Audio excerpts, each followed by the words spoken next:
So I read 3 poems last time, but it was quite short, so this time I've gone for 4. We'll see if I make it under the time. They are from a cycle of poems that I'm working on that kind of tells a ghost story, so it's poems 1 through 4 consecutively, we're going straight through. And the first one is called The Gap, which is a suburb in Brisbane, so I've skated into the theme. Keys on a ring with a foam rubber frog left tucked on the top of the frame. An address printed out with the Craigslist receipt in case anyone asks. Nobody asks, but they do leave a note, an emergency number, blue biro smile and a mustard stain. Before, a drive that took 3 hours, 3 stops for Red Bull and 8 to consult a Raffidex bought on the day I left from a man who hadn't sold one in months because people just look at their phones, he'd said.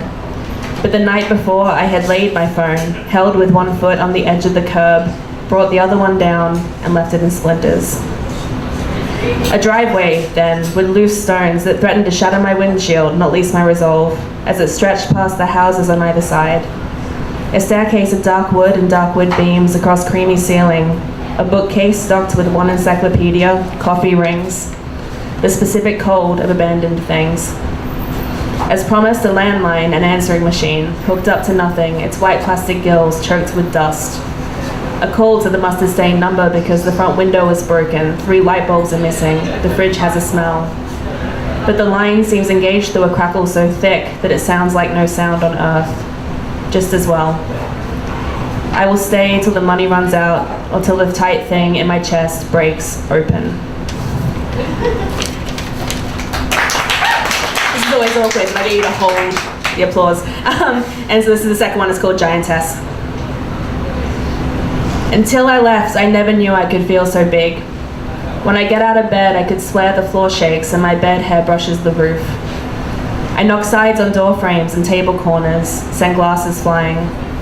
The shards are so small I can't find them, and I don't try to vacuum them up because I couldn't feel them if I tried. The bruises on my sides are big, but so am I. I thought I'd feel so small in this big house full of no one watches here. Just air between me and the walls, just wind between them and the road, nothing around the corners.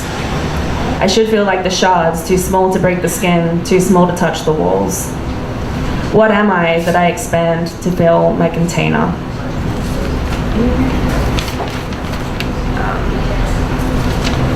And then this one is improbably called Haunted Answering Machine number 1. The answering machine is plugged into nothing, and on the first day I chuckle as I pass it. On the second day I make my instant coffee, think about the time I wasted when I used to drink the real stuff, and I stir it on the balcony, but the crystals just won't melt. It's too bright out there anyway, and in a cool corner of the cooler house my hands find the machine, looking for something they can affect. I unlatch the trapdoor for tapes. But the cassette has warped or melted, it cracks when I try to pull it out, and the shards draw blood on my thumb. Drops of it fall into the film beneath, which should lie in 2 neat loops, but doesn't. By the 3rd day the tape has doubled in volume, and when I look I can't find the blood, but the old tape has taken on a liquid sheen. I almost touch it, but then I don't. And I got these double-sided printed. And then this is the 4th, it's called New Skin. Old houses make whale song when you turn the taps, and if anyone was here, I'd hear them moving. My old apartment wasn't old, it was solid, and the carpet swallowed sound.